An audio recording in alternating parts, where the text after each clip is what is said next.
তেওঁলোকৰ তালিকা 6 মাৰ্চ তাৰিখে আৰক্ষী বিভাগে প্ৰকাশ কৰিব।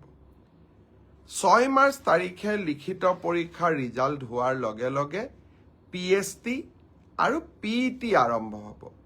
আৰু PST আৰু PETৰ এডমিট কাৰ্ড আপোনালোকে 9 মাৰ্চত ডাউনলোড কৰিব পাৰিব আৰু PST আৰু PET 17 মাৰ্চৰ পৰা আৰম্ভ হ'ব। এয়া হ'ল অসম পুলিচৰ সাব ইন্সপেক্টৰ UB, AB আৰু কমিউনিকেশ্যন ইয়াৰ বাবে যি পৰীক্ষা হৈছিল। ইয়াৰ পিছত আমাৰ এটা ডাঙৰ পৰীক্ষা হৈছিল কনষ্টেবল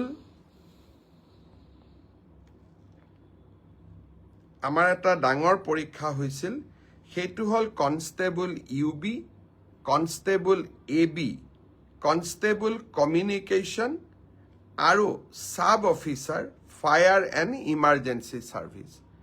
কনষ্টেবলৰ UBত পোষ্ট আছিল 1760টা, কনষ্টেবল ABত পোষ্ট আছিল 2301টা, কনষ্টেবল কমিউনিকেশ্যনত পোষ্ট আছিল 466টা আৰু সাব অফিচাৰ ফায়াৰ ছাৰ্ভিচত পোষ্ট আছিল মাত্ৰ এটা। এই গোটেই পৰীক্ষাটোৰ ইতিমধ্যে PST আৰু PET কমপ্লিট হ'ল।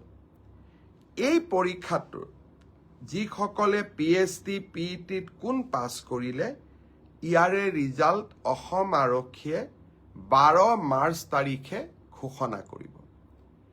অৰ্থাৎ কনষ্টেবল UB, AB পৰীক্ষাৰ প্ৰথম ৰিজাল্ট 12 মাৰ্চ তাৰিখে প্ৰকাশিত হ'ব। ইয়াৰ পিছত আপোনালোকে নিজেও জানে যে এটা লিখিত পৰীক্ষাত আমি অৱতীৰ্ণ হ'ব লাগিব আৰু এই লিখিত পৰীক্ষাটিৰ বাবে যিসকলে কাট অফ মাৰ্ক পাবলৈ সক্ষম হ'ব তেওঁলোকে এডমিট কাৰ্ড 17 মাৰ্চৰ পৰা ডাউনলোড কৰিব পাৰিব আৰু finally AB, UB written test 23 মাৰ্চত অনুষ্ঠিত হ'ব।